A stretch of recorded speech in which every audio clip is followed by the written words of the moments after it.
வந்து போர் வண்டிக்காக போயிட்டு இருந்தோங்க.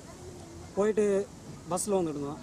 நானும் இவரும் 2 பேர் சேர்ந்து போர் வண்டிக்கு போயிட்டு இருந்தாங்க. மரிப்பாடு வந்து வண்டி வந்து கடப்பா போகிற சமயத்தில் மரிப்பாடு போலீஸ் பஸ் ஸ்டாண்டில் இறங்கிட்டு பஸ் ஏற போகும்போது போலீஸார் வந்து எங்களை வந்து பிடிச்சிட்டு போனாங்க.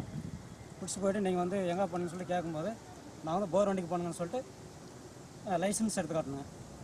நீங்கள் வண்டிக்கு போயிருக்க மாட்டீங்க, நீங்கள் வந்து செம்மர் காட்டி தான் வந்திருப்பீங்க, உங்களெல்லாம் உள்ளார வச்சு அடித்ததான் நல்லா உண்மையை சொல்லுவீங்க அப்படின்னு சொல்லிட்டு காலையில் ஒரு 6 மணிக்கு பிடிச்சாங்க. மதியம் வரையும் எங்களுக்கு வந்து சாப்பாடு இல்லாமல் மதியம் வரையும் ரூம்லேயே உட்காந்து வச்சுட்டு இருந்து அப்புறம் ஸ்பெஷல் டீம் ஒன்று கொண்டு வந்தாங்க. எஸ்காருங்க ஒரு தமிழ்நாடு வந்து அவரை வச்சு தான் தெலுங்கு தெரியாதுன்றதால தமிழ்நாடு ஒன்று ஒரு அளவு வச்சு தான் எங்களை விசாரணை பண்ணி நீங்கள் வந்து யார் கேட்டாலும் நாங்கள் வந்து செம்மர் வாட்டி தான் வந்தோம் அப்படின்னு தான் நீங்கள் வந்து சொல்லணும் அப்படின்னு சொல்லிட்டு சர்ச்சுக்கிட்டே போட்டு அப்படியே சொன்னாங்க. அடித்து பலமாக துன்புறுத்தலும் கேட்டாங்க.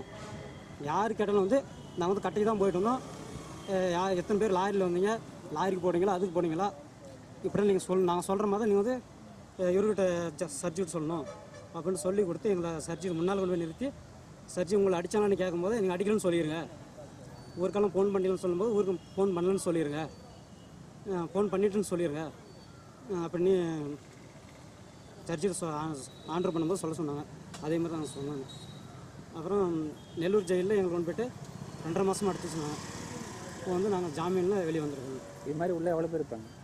இது மாதிரி நாங்கள் இருக்கும்போது வந்து ஒரு 120 பேர் இருந்தாங்க. அப்புறம் பேச்சா ஒரு 10 பேர், அப்புறமா ஒரு 40 பேர் வெளியே வந்தாங்க. அவங்களுக்கு பின்னால் நாங்கள் 2 பேர் வந்தாங்க. அதுவும் போக ஒரு 60 பேர் உள்ளார இருந்தாங்க. நாங்கள் இருந்துருவோம். இதே மாதிரி பொய் கேஸ் தாங்க? ஆமாம், நிறையா எல்லாமே பொய் கேஸ் தாங்க.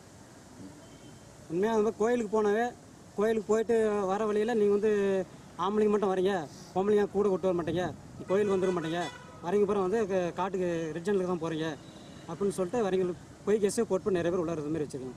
எங்களை மாதிரி பொய் கேஸ் போட்டு தான் உள்ளார நிறைய வச்சுருந்தாங்க. என் பேர் மகேஸ்வரி, எங்கள் ஊர் அர்ச்சனத்தா. இந்த மாதிரி எங்கள் வீட்டில் வந்து ஆந்திரா போனாங்க.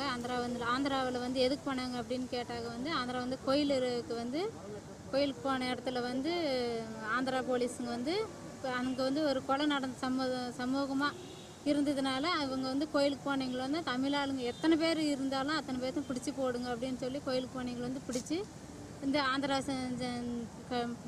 சிறையில் போட்டாங்க. ஆனால் வந்து 1 வருஷமாக கடப்பா ஜெயிலில் இருந்தாங்க. ஆனால் 1 வருஷமாக இருந்துச்சு.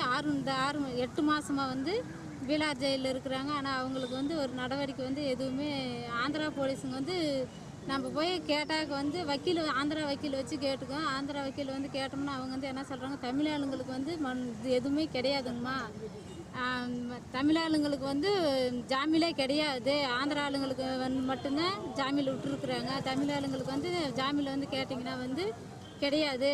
இங்கே வந்து இங்கே வந்து சட்டம் என்ன சொல்லுதோ அந்த மாதிரி தான் வந்து இங்கே சொல்ல முடியும். அது வந்து உங்கள் தமிழ்நாட்டில் தான் அந்த மாதிரி லஞ்சத்துக்கு ஆசைப்பட்டு எந்த ஒரு கொலை பண்ணாலும் சீக்கிரம் விடுவாங்க. ஆனால் எங்கள் ஆந்திரா இது வந்து இல்லை அப்படின்னு வக்கீல் சார் சொல்கிறாரு. ஆனால் எங்கள் வீட்டுங்களில் வந்து நாங்கள் வந்து பாதிக்கப்பட்டவங்க வந்து எல்லாரும் இந்த கேசியில் பார்த்தீங்கன்னா வந்து 430 பேருமே இருக்கிறாங்க. ஆனால் 130 பேர் வெளியே வந்துட்டாங்க. இன்னும் 300 பேர் மட்டும் உள்ளார இருக்கிறாங்க.